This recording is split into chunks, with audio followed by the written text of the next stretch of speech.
राधे राधे साथियों, मैं electro homeopath doctor RB. Goswami group के सभी सम्मानित चिकित्सक बंधुओं का हार्दिक अभिनंदन करता हूं। साथियों, जैसा कि आप सबको विदित है कि हमारी बहुचर्चित और प्रतीक्षित पुस्तक book new EH 3-in-1 A master guide of new EH practitioner शीघ्र ही नेक्स्ट मंथ में आने वाली है। प्रिंटिंग प्रेस में पहुंच चुकी है। अब तो बुक आने की ही बारी है।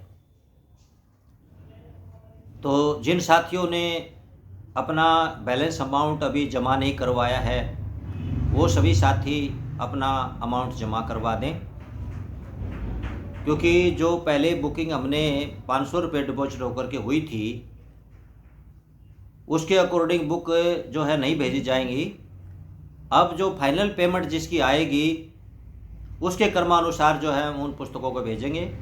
अभी हमारे पास जिन साथियों का अमाउंट जब डिपॉजिट हो चुका है, फाइनल पेमेंट आ चुकी है, हम जो है प्रथम नंबर से शुरू करेंगे, फर्स्ट नंबर से उसको शुरू करेंगे और सबको जो है टर्न बाय टर्न हम क्रमवार सर जो है उनके कहे हुए एड्रेस पर उनको बाई कोरियर या पोस्ट के द्वारा भेजेंगे। तो जिन साथियों ने अपना अमाउंट अभी जो बैलेंस है डिपॉजिट नहीं करवाया है, वो शीघ्रता अति शीघ्र करवा दें, और ताकि आपको फिर जो है पुस्तक समय पर मिल सके। तो साथियों, ये पुस्तक जो है आपके लिए बहुत ही उपयोगी सिद्ध होने वाली है। हमारा इसमें जो है पूरा अनुभव, इसके अंदर कोई बात जो है हमने छुपाई नहीं है इसके अंदर। अगर आप इस पुस्तक को एक बार भी अच्छी तरह से अगर पढ़ लेंगे तो मेरे ख्याल से तो कोई आपको कुछ किसी से पूछने की आवश्यकता इसमें नहीं पड़नी चाहिए, मेरा ऐसा विश्वास है। तो जितना जल्दी हो सके सभी साथी अपना, क्योंकि फिर बाद में उसी के पास बुक भेजी जाएगी जिसका अमाउंट जो है क्लियर हो जाएगा। तो आइए आज की डिजीज पर हम चर्चा करते हैं। इलेक्ट्रो होम्योपैथी में प्रैक्टिस ऑफ मेडिसिन के अंतर्गत विगत महीनों से जो है हमारा जो ये एक सीरियल चला हुआ है वीडियो लेक्चर, और हम वेरियस डिजीज पर जो है इस लेक्चर में चर्चा करते हैं। तो कई साथियों ने रिक्वेस्ट की थी अभी, हालांकि हम पहले बता चुके हैं इस रोग के बारे में, फिर भी कई साथियों ने रिक्वेस्ट की है, तो उनके रिक्वेस्ट का सम्मान करते हुए आज हम जो है बदलते मौसम के अंदर जो होने वाली बीमारी हैं उस पर चर्चा करेंगे। तो साथियों, आज का जो हमारा डिजीज है, हमारी डिजीज है, वो है कॉमन कोल्ड एंड कफ। साथियों, ये एक मौसमी बीमारी है। जैसे ही एनवायरनमेंट यानी परिवर्तन होता है, चेंज होता है, तो ये बीमारी जो है शरीर में आ जाती है। जैसे गर्मी से सर्दी शुरू होती है, जैसे अब हो रहा है, और फिर सर्दी से गर्मी आएगी तब, क्योंकि देखिए जब समय परिवर्तन होता है तो हमारा शरीर भी परिवर्तनशील हो जाता है। तो शरीर को परिवर्तन होने में थोड़ा समय लग जाता है, जिसके कारण जो है मौसम का प्रभाव हमारे शरीर के ऊपर पड़ने लगता है। जैसे सर्दी है, लोगों को गर्मी की आदत पड़ी हुई है और वो उसी तरह से जो है अपने शरीर के साथ व्यवहार करते हैं जैसे गर्मी में करते हैं, तो अनायास ही वो इस रोग की चपेट में आ जाते हैं। इसके अतिरिक्त जो है मानसून में भी ये जो है ये प्रॉब्लम समस्या आ जाती है। तो देखिए, आयुर्वेद में जो है इसको कफ दोष के अंतर्गत जो है माना गया है। ये एक कफ का दोष है जिसके कारण ये समस्या होती है। इसी प्रकार होम्योपैथी में भी है, और हमारी इलेक्ट्रोहोम्योपैथी में जो है इसका दोष हम किसी वायरस को नहीं, वायरस तो एक ये सिर्फ आपको बताने के लिए हम बोलते हैं, रोग का नाम भी हम आपको बताने के लिए ही बोलते हैं। हमारा प्रिंसिपल तो है जो डॉक्टर काउंसिलर मैटी ने जो प्रतिपादित किया था कि विशेषण of the lymph and blood is the cause of disease, यानी कि रस और रक्त की अशुद्धता ही रोग का मुख्य कारण है और कुछ भी नहीं है। तो हम अपने इलेक्ट्रोहोम्योपैथी प्रिंसिपल के अंतर्गत इस रोग को रस के अंतर्गत यानी रस की अशुद्धि मानते हैं कि जब रस अशुद्ध हो जाता है तो ये सर्दी खांसी जुकाम वगैरह हमें पकड़ लेता है। तो ये जो है एक रस का दोष है, यानी कि विशेषण है लिम्फ का। तो अब सीधी सी इसके अंदर बात है कि हमें इससे संबंधित मेडिसिन इसके अंदर देनी पड़ेगी। पहले थोड़ा सा इसके बारे में, कफ कोल्ड के बारे में जान लेते हैं। साथियों, जैसे मैंने बताया कि मौसम परिवर्तन में या फिर मानसून जब आती है तो उनके दिनों में भी जो है ये प्रॉब्लम हो जाती है।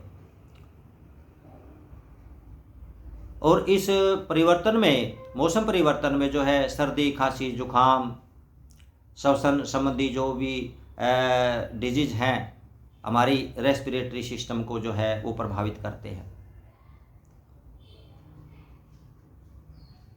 बच्चा, बूढ़ा या फिर जिनकी इम्यूनो पावर वीक है वे लोग इस रोग की चपेट में शीघ्र आ जाते हैं। कारण मैंने जैसे बताया है, अगर हम मॉडर्नोपैथी के हिसाब से इसको माने तो कारण जो है सर्दी जुकाम फ्लू का कारण जो है वो वायरस है। हमारी इलेक्ट्रोहोम्योपैथी के प्रिंसिपल में जो है वो रस की अशुद्धि है। आयुर्वेद में जो है वो कफ की अशुद्धि है, कफ दोष है। तो इसका क्या हमने करना है? सर्दी जुकाम वायरस के कारण जो है हम मॉडर्नोपैथी में मानते हैं, बदलते मौसम में ये रोग हो जाता है।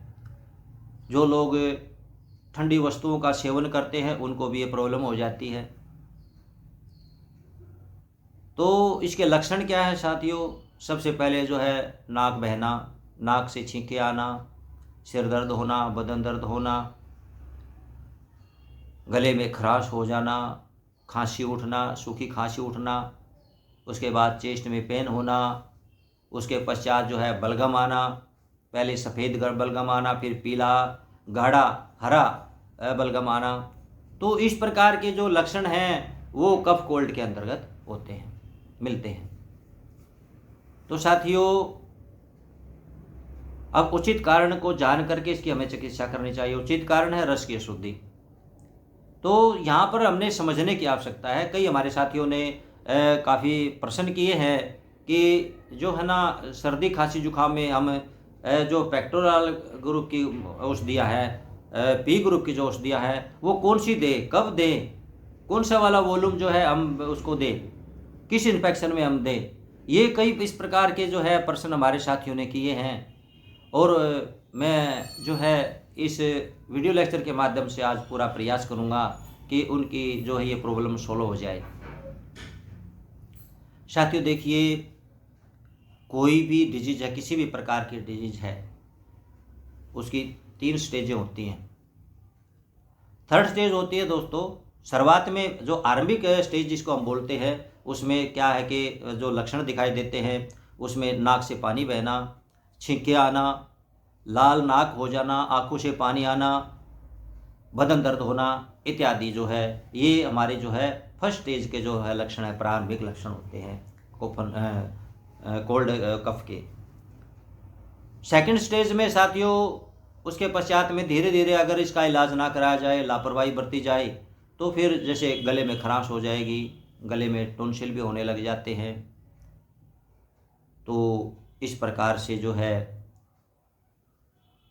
सेकंड स्टेज में जो है ये प्रॉब्लम आ जाती है। यदि इसके बावजूद भी ट्रीटमेंट ना लिया जाए और प्रॉब्लम जो है वीक इम्यूनिटी पावर है या बूढ़ा है या बच्चा है देखिए, युवा अवस्था में जो है ना वो इस रोग को सहन कर लेता है और ऑटोमेटिकली उसके बॉडी के अंदर इतनी इम्यूनो पावर होती है कि वो खुद इससे जो है बाहर निकल जाता है। लेकिन जो बच्चे और बूढ़े हैं, जो स्त्रियां हैं, जो कमज़ोर तासीर के हैं, उनको जो है ये प्रॉब्लम बढ़ती जाती है। तो अगर सेकंड स्टेज में भी इसका इलाज ना किया जाए तो फिर ये थर्ड स्टेज में पहुंच जाती है। थर्ड स्टेज में क्या है साथियों, जैसे ट्रैकिया है, ट्रैकिया में जो है सूजन आ जाएगी, ब्रोंकाई में सूजन आ जाएगी, और सूजन आ करके जो है जो श्वास का मार्ग है, वायु मार्ग है, एयरवे है, वो जो है तंग हो जाता है, जिससे सांस लेने में दिक्कत आती है। खांसते समय छाती में पेन होने लगता है, छाती ऐसी महसूस होती है जैसी जकड़ी हुई हो, किसी ने कुछ अंदर से मान ले कुछ उसको जकड़ दिया हो, इस प्रकार का जो है रोगी को महसूस होता है, फील होता है। ज़्यादा खांसने पर जो है बलगम भी निकलता है और छाती में जो है छाती फटने को आती है। आवाज़ में साए साए की आवाज़, खरड़ खरड़ की आवाज़ आती है। वो क्यों आती है साथियों? क्योंकि जो छोटी छोटी एयर वेज है, जो ब्रोंकाई है, श्वास नलियाँ हैं छोटी छोटी, उनके अंदर सूजन आ करके क्या है कि वहाँ पर जो है बलगम उनके अंदर भरने लगता है, सूजन आ जाती है। तो इस स्थिति में आकर के साथियों जो रस तो अशुद्ध हुआ हमारा, यहाँ पर आकर जब सूजन आ जाती है तो ये समझ लेना कि वहाँ पर हमारा जो है रक्त जो है ब्लड वो भी अशुद्ध हो चुका है। तो वहाँ पर हमने ब्लड की मेडिसिन भी देनी होगी। और क्योंकि बलगम अंदर जो है चिपका हुआ है, बाहर नहीं निकल पा रहा है, तो साथियों इसका भी हमें विशेष ध्यान रखना होगा, उसको बाहर निकालना होगा।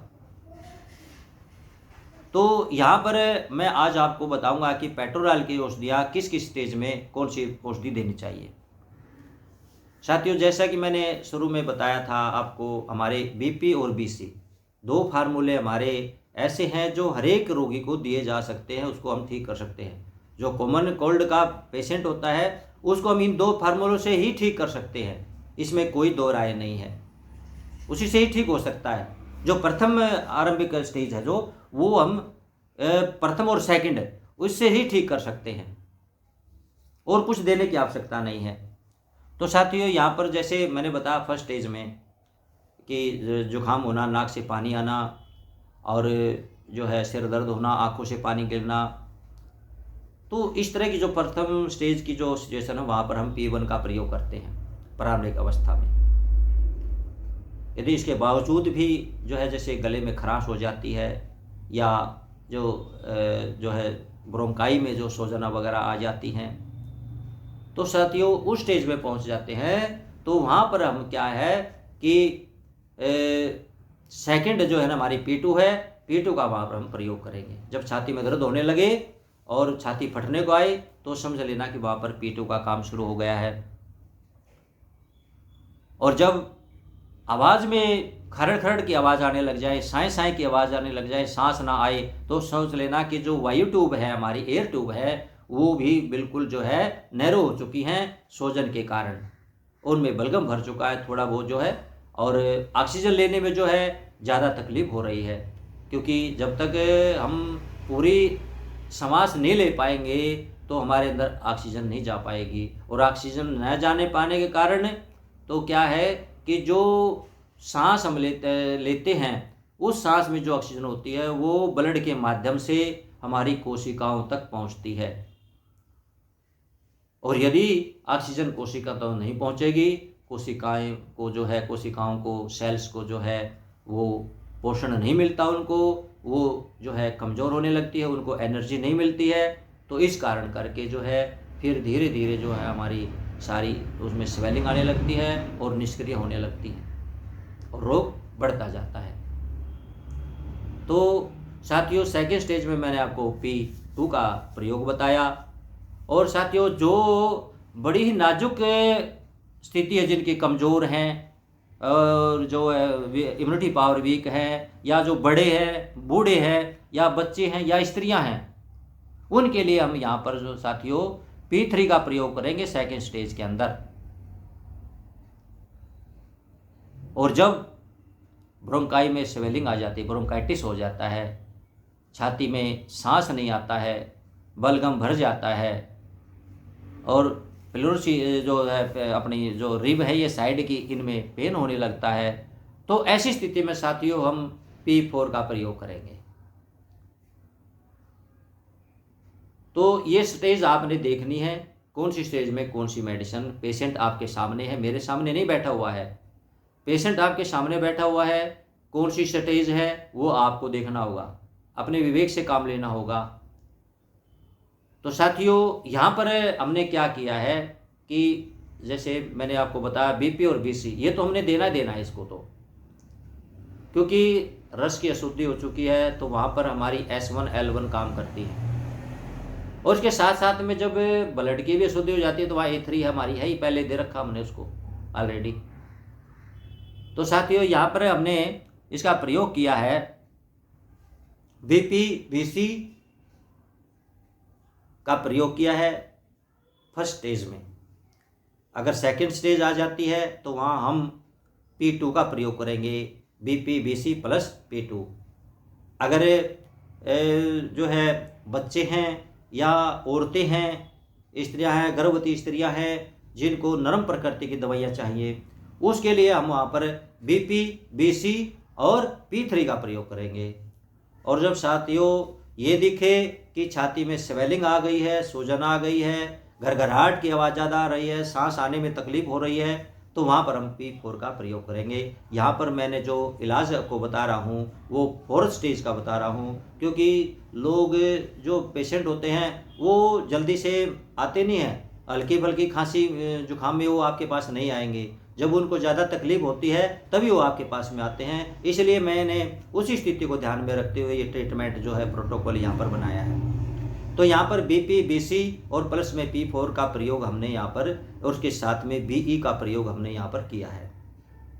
कुछ विषय साथियों, कुछ में हम जो है बीपी के साथ में हमने जो है BE का प्रयोग मिलाते हैं, और कुछों में जो है हम नहीं मिलाते हैं। तो यहाँ पर हमारा जो ट्रीटमेंट बनता है बीपी बीसी और P4। तो यहाँ पर हम जो हैं साथियों बीपी की 20 ड्रॉप लेंगे, यहाँ पर बीसी की 10 ड्रॉप लेंगे, और P4 की भी हमने 10 ड्रॉप ली है। 30 ml में इनको मिलाना है।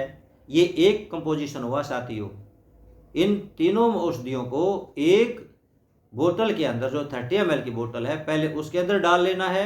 उसके बाद उसके अंदर जो स्पेस बचे उसमें आपने डिस्टिल वाटर या बिस्लेरी का जो है पेशेंट को देना है, वो भी डाल सकते हो आप उसके अंदर। और इसकी जो है 10 बूंद मैंने बताई है साथियों। यहाँ पर आपको ये भी समझना होगा कि ये 10 बूंद मैंने केवल जो 50 या 60 kg का जो व्यक्ति होता है उसके लिए सफिशियंट है ये। अगर कोई आपके पास 90 किलो का आ जाता है, या कोई आपके पास में जो 30 का 40 किलो का वेट का जो पेशेंट आ जाता है, तो वहाँ पर आपने अपने विवेक से काम लेना होगा। आप ये ना समझे कि ऐसा डॉक्टर साहब ने जो बता दिया वही हम देंगे, नहीं। यहाँ पर जो है दवा की मात्रा कम या ज़्यादा की जा सकती है, ये गुंजाइश है इसके अंदर। तो साथियों पहला हमारा कंपोजिशन ये बना। दूसरा हमारा कंपोजिशन इसके अंदर बनाया हमने C1 का प्रयोग किया है, जो सेल को पुष्ट करेगी। विनिरियोवन है, जो पुराने रोग हो जाते हैं या फिर जो जिद्दी रोग है ठीक ना होते हो, तो उनके अंदर जो हम अगर विनिरियोवन को मिला दिए जाए तो हम जो है बीमारी को जल्दी से जो है उसको समाप्त कर सकते हैं। तो यहाँ विनिरियोवन का हमने प्रयोग किया। इसके बाद हमने जी का प्रयोग यहाँ पर किया है। और यदि किसी प्रकार का जैसे जुखाम है या नाक से छींकें आ रही हैं और सांस लेने में कोई प्रॉब्लम है, तो हमने साथ में वाई का प्रयोग किया साथियों। वाई क्या है कि एंटी इन्फ्लामेटरी है, सर्दी कोल्ड या एंटी एलर्जिक मेडिसिन है।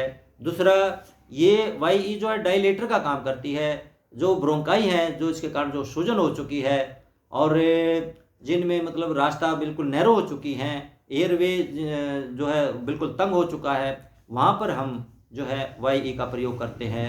तो वो उसको जो है डायलेट करती है, उसको फुला देती है, थोड़ा सा खोल देती है, जिससे पेशेंट को सांस आने में थोड़ा सा रिलीफ मिल जाता है।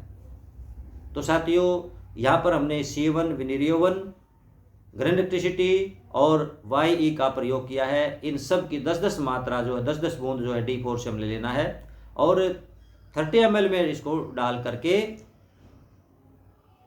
10-10 बूंद जो है हर 2 घंटे पर 2 आवरली उसको पेशेंट को देना है गर्म पानी के अंदर। दोनों की दोनों दवाइयाँ जो हैं वो गर्म पानी के अंदर जो है पेशेंट को कंज्यूम करवानी है।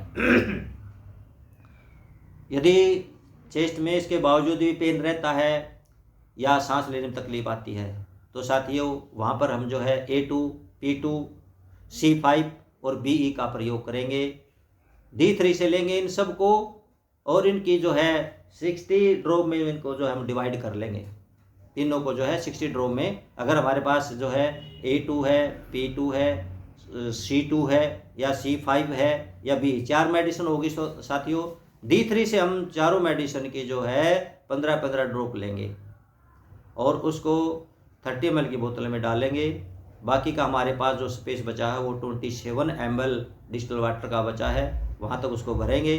3 ml का जो है ये सॉल्यूशन ले करके ये जो हमारा नेबुलाइजर होता है उस नेबुलाइजर के अंदर डाल करके जो है रोगी को आप सुबह, दोपहर, शाम जो है नेबुलाइजर दे दें, जिससे उसके अंदर जो स्वेलिंग है या फ्लीजन जो जमा हुआ है वो पिघल करके बाहर आ जाएगा और रोगी को सांस लेने में आसानी होगी। तो साथियों उम्मीद करता हूँ, वीडियो लंबा हो गया है, उम्मीद करता हूँ कि आज के इस वीडियो के माध्यम से हमारे उन सभी साथियों की प्रॉब्लम जो है वो सॉल्व हो गई होगी। और यदि फिर भी इसके बावजूद भी कोई अगर उनमें कोई जो है कोई प्रॉब्लम रह जाती है तो हम अगले वीडियो के माध्यम से उसको फिर जो है क्लियर करने का प्रयास करेंगे। तब तक के लिए साथियों राधे राधे।